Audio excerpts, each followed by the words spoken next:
Hola. ¿Alguna vez les ha pasado que unas palabras, quizá leídas hace muchísimos años, se quedan resonando, como si fueran parte de uno? Hoy justamente nos vamos a sumergir en un análisis bien interesante del poema Mi corazón de niña era tuyo, de Ruth Pérez Aguirre. Es un texto muy emotivo, ¿no?, sobre cómo la voz de un poeta puede conectar a través del tiempo, de la distancia. Tenemos aquí un estudio bastante detallado sobre este poema y nuestra misión en este Deep Dive pues es desentrañar cómo la autora, según este análisis, va trazando su vida desde niña hasta mujer, marcada por la influencia de una figura literaria. Una figura que no nombra directamente, pero bueno, las pistas parecen apuntar muy claro hacia Federico García Lorca. Así que empecemos a desempacar esto. ¿Qué nos dice el análisis sobre esa primera conexión, esa conexión inicial? Bueno, fíjate que lo fascinante, según la fuente, es cómo el poema establece esa conexión desde el vamos, a pesar de la distancia física y temporal. Cito un poquito. Muy lejos de ti, en distancia y en tiempo, tu poética voz llegó a mí. Y luego usa una metáfora clave, que es esta de tu corazón niño me llevó de la mano. ¡Qué potente eso! Sí, sugiere que la poesía de este autor, muy probablemente Lorca, se sintió como una guía muy cercana, ¿no? Muy accesible, reconfortante para la niña que era la autora. Incluso se menciona que fue testigo de romances de simpáticos peregrinitos. Claro, eso suena muy lorquiano. Exacto, una alusión muy directa a ese estilo folclórico popular y lleno de símbolos de Lorca. Qué imagen tan poderosa esa, ¿no? La sensación de ser guiada por la poesía. Y bueno, ¿cómo evoluciona esa relación? ¿Se queda solo en esa guía inicial? No para nada. El análisis describe cómo la niña se sumerge de lleno en un mundo casi mágico a través de sus versos.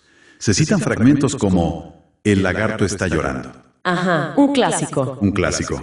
Y se menciona también la poesía tonta, que, bueno, para quien no lo sepa, no es que sea tonta, sino que alude a esos poemas de Lorca que juegan con una ingenuidad muy particular, casi infantil, pero cargadísima de emoción. Y esto no es solo una referencia, o sea, el análisis subraya que es como una ventana a ese universo. Sí, melancólico, pero a la vez muy cautivador. ¿Entiendo? La lectura que hace la fuente es que Pérez Aguirre se vio reflejada ahí. Sintió una identificación muy personal con esa mezcla de fantasía, de inocencia de la obra. Entendido. Esa fascinación inicial tiene mucho sentido, pero el análisis también indica que hay un cambio de tono, ¿verdad? Aquí es donde la cosa se pone, bueno, más compleja, quizá más trágica. Exactamente. Ahí hay un giro. La alegría, esa fascinación, da paso a la conciencia de la pérdida. El análisis destaca mucho cómo Pérez Aguirre describe el destino trágico del poeta. Y usa metáforas muy potentes, sacadas de hecho del propio universo del poeta. Dice que su vida fue truncada como un árbol de sus propios huertos. ¡Wow! O ahogada como en los mares de tus romances. Es un paralelismo muy fuerte, ¿no? Entre la violencia de su muerte y la belleza, la delicadeza de su obra. Claro, es como si la brutalidad del mundo real invadiera ese espacio poético que había construido. Precisamente. Y la exclamación que usa, triste destino, pérdida infinita, pues resuena como un lamento muy hondo. No solo por la vida que se le arrebató, sino también por toda la obra que ya no pudo ser. Una pérdida enorme, sin duda. Entonces, frente a esa tragedia, ¿qué significa todo esto según el análisis? O sea, ¿cómo cierra el poema de Pérez Aguirre? ¿Hay alguna conclusión? Sí, y es interesante, porque a pesar de esa tragedia, de ese dolor, el análisis señala que el poema termina con una afirmación de permanencia, podríamos decir.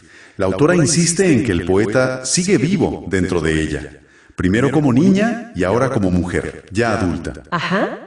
Y esto, creo, subraya la idea central que extrae el análisis, que el arte, la poesía en este caso, tiene esa capacidad de trascender la muerte, de trascender el tiempo. La voz de ese poeta se convirtió, digamos, en una parte integral de la identidad de la autora, de la lectora que fue y que es. Entonces, recapitulando un poco lo que nos muestra este análisis, el poema de Pérez Aguirre es como un testimonio muy conmovedor, ¿no? Traza todo un viaje.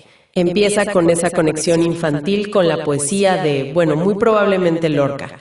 Pasa por el descubrimiento de ese mundo mágico que él creaba, luego enfrenta la tragedia de su muerte y finalmente afirma que su legado sigue ahí, imborrable en la vida de ella, como lectora. Es casi una celebración del poder transformador del arte. Exacto. Y si conectamos esto con una idea un poquito más amplia, lo que revela este análisis es cómo esas referencias literarias específicas, esos versos, esas imágenes, actúan casi como anclas emocionales. Son las que moldean la vida, la percepción de quien lee. El poema en sí, visto así, es una prueba de cómo las palabras pueden conferir una forma de inmortalidad muy personal. Una inmortalidad personal. Me gusta eso.